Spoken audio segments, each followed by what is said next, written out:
ইসলামের ইতিহাসে বদরের যুদ্ধ এক অনন্য ও গৌরবোজ্জ্বল অধ্যায়।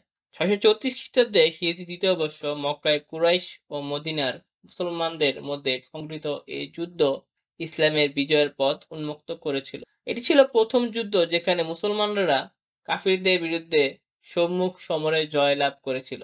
মক্কার কুরাইশরা ইসলাম প্রচারের শুরু থেকে নবী মুহাম্মদ সাল্লাল্লাহু আলাইহি সাল্লাম ও তার অনুসারীদের উপর অত্যাচার করে আসছিল। যখন এই অত্যাচার চরম পর্যায়ে পৌঁছে যায় তখন মুসলমানরা মদিনায় হিজরত করতে বাধ্য হন। কিন্তু কুরাইশরা মুসলমানদের এই নতুন জীবনও সহজে মেনে নিতে পারেনি। তারা মুসলমানদের দমন করার জন্য যুদ্ধের পরিকল্পনা করতে থাকে। অন্যদিকে সিরিয়ার পথে একটি বাণিজ্য কাফেলা ফিরছিল, যার নেতৃত্বে ছিল আবু সুফিয়ান। নবী সাল্লাল্লাহু আলাইহি সাল্লাম জানতে পারেন যে এই কাফেলার মুনাফা মুসলমানদের বিরুদ্ধে ব্যবহৃত হতে পারে। ফলে মুসলমানরা সিদ্ধান্ত নেন যে তারা কাফেলাটি আটকাবেন। কিন্তু আবু সুফিয়ান এই সংবাদ পেয়ে কাফেলাকে অন্য পথে সরিয়ে নেন এবং মক্কার কুরাইশদের যুদ্ধের জন্য প্রস্তুত হতে বলেন। রাসূলুল্লাহ সাল্লাল্লাহু আলাইহি সাল্লাম ৩১৩ জন মুসলমান যোদ্ধা নিয়ে বদরের দিকে অগ্রসর হন। তাদের হাতে ছিল মাত্র ৭০টি উট এবং ২টি ঘোড়া। অপরদিকে কুরাইশরা এক বিশাল বাহিনী নিয়ে যুদ্ধে আসে। তাদের সৈন্য সংখ্যা ছিল ১০০০, সাথে ছিল ২০০টি ঘোড়া ও ৭০০টি উট। তাদের অস্ত্র-শস্ত্র ও রসদ ছিল প্রচুর। ১৭ রমজান হিজরি দ্বিতীয় বর্ষ বদরের প্রান্তরে উভয় বাহিনী পরস্পর মুখোমুখি হয়।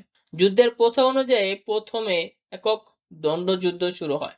কুরাইশদের পক্ষে ওতাবা, সাইবা ও ওয়ালিদ সামনে আসে। মুসলমানদের পক্ষ থেকে বেরিয়ে আসেন হযরত হামজা রাদিয়াল্লাহু আনহু, হযরত আলী রাদিয়াল্লাহু আনহু ও হযরত উবাইদা রাদিয়াল্লাহু আনহু। মুসলমানদের বীরত্ব ও সাহসের কাছে কুরাইশদের এই ৩ যোদ্ধা নিহত হয়। এই পরাজয়ের পর পুরোপুরি যুদ্ধ শুরু হয়।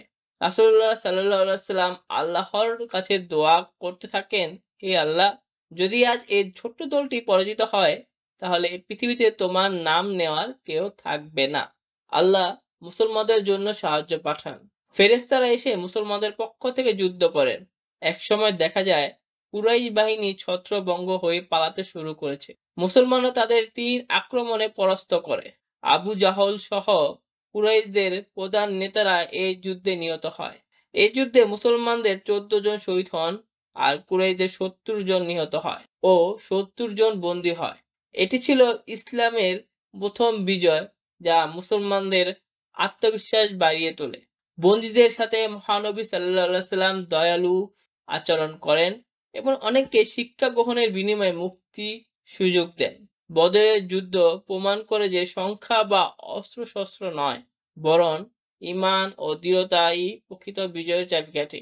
এই যুদ্ধের মাধ্যমে ইসলাম প্রতিষ্ঠার একটি দৃঢ় ভিত্তি গড়ে ওঠে এবং ভবিষ্যৎ ইসলামী বিজয়ের দ্বার উন্মোচিত হয়।